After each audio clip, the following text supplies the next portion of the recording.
सभी विद्यार्थियों का पुनः एक बार आपके अपने इस YouTube चैनल में बहुत बहुत स्वागत है। हमारा जो अध्ययन चल रहा था वो अभिव्यक्ति और माध्यम पुस्तक को लेकर के चल रहा था। अभिव्यक्ति और माध्यम पुस्तक के पाठ संख्या 4 से लेकर के 7 तक हम देख चुके थे किस प्रकार ब्लूप्रिंट के अकॉर्डिंग उनमें प्रश्न पूछे जाएंगे। आज हम चैप्टर संख्या 8 अभिव्यक्ति माध्यम कक्षा 12 हिंदी साहित्य जो पुस्तक है उसकी चैप्टर संख्या 8 है कैसे लिखे कहानी। इस पाठ में से एक प्रश्न पूछा जाएगा, 1 अंक का पूछा जाएगा और ये प्रश्न होगा आपके अति लघुत्रात्मक का और ये प्रश्न होगा आपके ज्ञानात्मक का। इसी अति लघुत्रात्मक पैटर्न पर और ज्ञानात्मक उद्देश्यों को लेकर के मैंने पीडीएफ में ये नोट्स तैयार किए हैं पाठ संख्या 8 के, जिनसे आपको बोर्ड एग्जाम 2022 में बहुत मदद मिलेगी। आप वीडियो शुरू से अंत तक देखिए और उन पीडीएफ के जो नोट्स हैं प्रश्नों के साथ जो मोस्ट इम्पोर्टेंट प्रश्न भी हैं उनके नोट्स, उनके उत्तर आप अपनी नोटबुक में उतारिए ताकि आपको अंत में बहुत मदद मिल सके।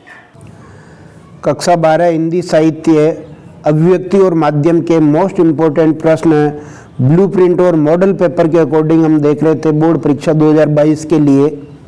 आज हम पाठ संख्या जो 8 है हिंदी साहित्य का ये अंतिम पाठ है कैसे लिखे कहानी, यानी कहानी कैसे लिखी जाती है। इस पाठ के जो ब्लूप्रिंट के आधारित उसी पैटर्न पर जो प्रश्न और उनके उत्तर इस वीडियो में मैं लेकर के आया हूँ। निश्चित रूप से ये वीडियो आपको पसंद आएगा। शुरू करते हैं। पहला प्रश्न है कहानी किसे कहते हैं? किसी घटना, पात्र या समस्या का क्रमबद्ध ब्यौरा जिसमें परिवेश हो, द्वंद्वात्मकता हो, कथा का क्रमिक विकास हो और चरम उत्कर्ष का बिंदु हो, उसे कहानी कहते हैं। कहानी का इतिहास कितना पुराना है? कहानी का इतिहास उतना ही पुराना है जितना मानव इतिहास, क्योंकि कहानी मानव स्वभाव और प्रकृति का हिस्सा है। सच्ची घटनाओं पर आधारित कहानी सुनाते सुनाते उसमें किसका मिश्रण होने लगता है? सच्ची घटनाओं पर आधारित कहानी सुनाते सुनाते उसमें कल्पना का मिश्रण होने लगता है। मौखिक कहानी की परंपरा विशेष रूप से किस राज्य में प्रचलित है? मौखिक कहानी की परंपरा हमारे देश में बहुत पुरानी है और देश के कई भागों में विशेष रूप से अपना जो राजस्थान है उसमें ये प्रचलित है। प्राचीन काल में मौखिक कहानी की लोकप्रियता क्यों थी? प्राचीन काल में मौखिक कहानी की लोकप्रियता इसलिए भी थी क्योंकि इससे बड़ा संचार का कोई माध्यम नहीं था। पहले ये संचार के माध्यम ही नहीं थे, जैसे आजकल टेलीविज़न, रेडियो, इंटरनेट ये है, पहले ये नहीं थे। मास मीडिया नहीं था, संचार के कोई अच्छे साधन नहीं थे, तो कहानी लोगों का मनोरंजन करती थी। कहानी का केंद्रीय बिंदु कौन सा है? कहानी का केंद्रीय बिंदु कथानक होता है। इंपॉर्टेंट प्रश्न है। किसी भी कहानी का कथानक कितनी पंक्तियों में लिखा जा सकता है? किसी भी कहानी का कथानक 10 से 12 पंक्तियों में लिखा जा सकता है, ये भी इंपॉर्टेंट है। कथानक किसे कहते हैं? कहानी का वह संक्षिप्त रूप जिसमें प्रारंभ से अंत तक कहानी की सभी घटनाओं और पात्रों का उल्लेख किया जाता है, कथानक कहलाता है।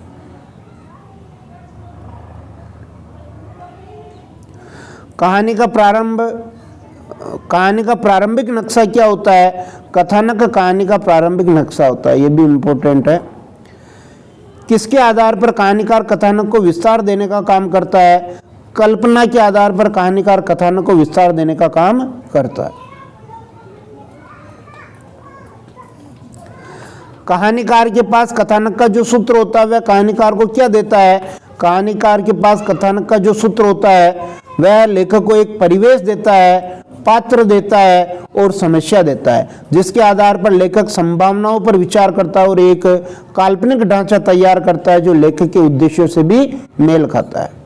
आमतौर पर कथानक का स्वरूप कितने भागों में होता है? आमतौर पर कथानक के प्रारंभ, मध्य और अंत अर्थात ये 3 भागों में ये डिवाइड होता है।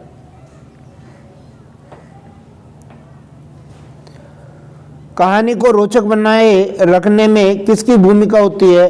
कथानक न केवल कहानी को आगे बढ़ाता बल्कि उसमें द्वंद्व के तत्व भी होते हैं जो कहानी को रोचक बनाते हैं। द्वंद्व बहुत इंपॉर्टेंट है।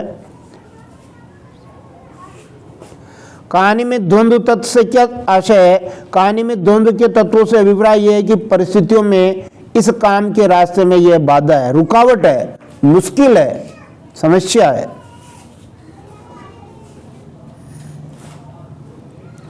कहानी के अंत तक रोचकता किसके कारण बनी रह पाएगी? राह नहीं, ये रह कर ले, रह पाएगी। कहानी के अंत तक रोचकता द्वंद्व के कारण ही बनी रह पाएगी, ये भी इंपॉर्टेंट है। कथानक कब पूरा हो जाता है? कहानी में एक बाधा समाप्त हो गई तो आगे कौन सी बाधा आ सकती है, या एक बाधा के समाप्त हो जाने या किसी निष्कर्ष पर पहुंच जाने के कारण कथानक पूरा हो जाता है।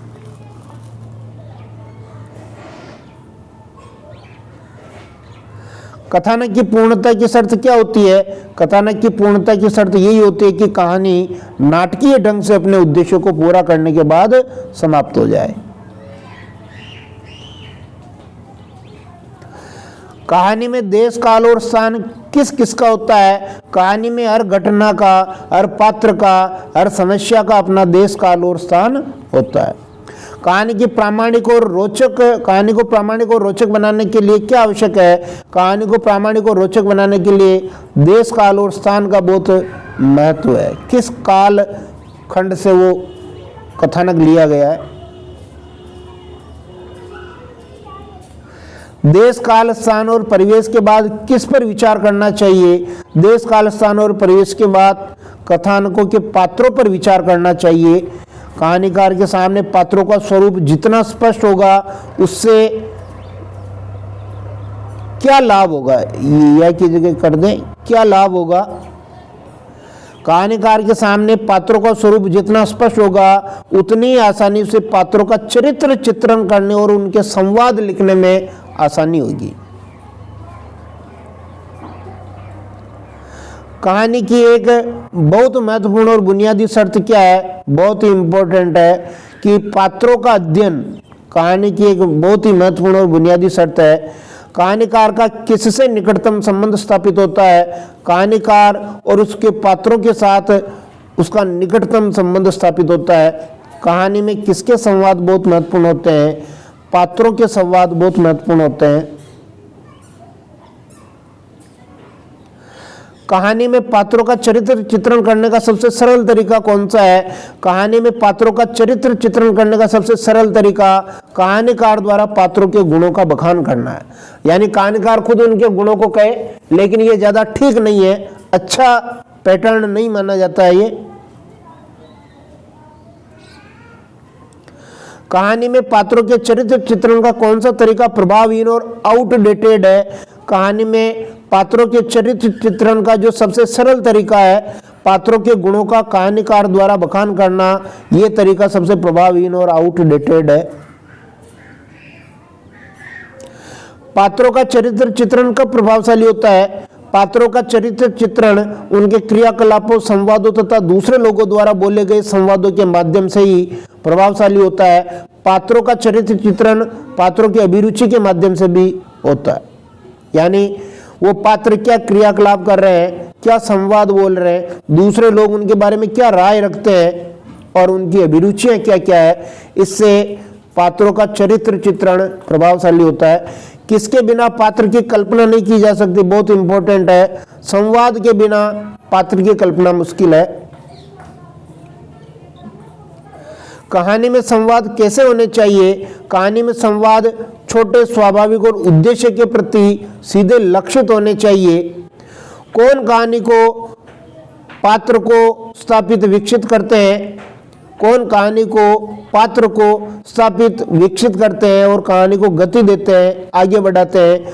संवादी कहानी को, पात्र को स्थापित विकसित करते हैं और कहानी को गति देते हैं, आगे बढ़ाते हैं। संवाद जो घटना या प्रतिक्रिया कहानीकार होती हुई नहीं दिखा सकता उसे वह कैसे सामने लाता है। जो घटना या प्रतिक्रिया कहानीकार होती हुई नहीं दिखा सकता उसे वह संवादों के माध्यम से सामने लाता है। पात्रों के संवाद लिखते समय किसका ध्यान रखना चाहिए? पात्रों के संवाद लिखते समय ये ध्यान रखना चाहिए कि पात्रों के संवाद उनके स्वभाव और उनकी पृष्ठभूमि के अनुकूल होने चाहिए। कथानक के अनुसार कहानी किसकी ओर बढ़ती है? कथानक के अनुसार कहानी चरम उत्कर्ष यानी क्लाइमैक्स की ओर बढ़ती है। कथानक के बुनियादी तत्वों में किसका महत्व बहुत अधिक है? कथानक के बुनियादी तत्वों में द्वंद्व का महत्व सबसे अधिक है। बहुत ही इंपॉर्टेंट है ये। कहानी में कौन सा तत्व कथानक को आगे बढ़ाता है? द्वंद्व का कहानी में कथानक को आगे बढ़ाता है। कहानी लिखने की कला सीखने का सबसे अच्छा और सीधा रास्ता कौन सा? बहुत इंपॉर्टेंट प्रश्न है भी। कहानी लिखने की कला सीखने का सबसे अच्छा और सीधा रास्ता यह है कि अच्छी कहानियां पढ़ी जाए और उनका विश्लेषण किया जाए। यानी अच्छा लिखने के लिए अच्छा पढ़ना जरूरी है।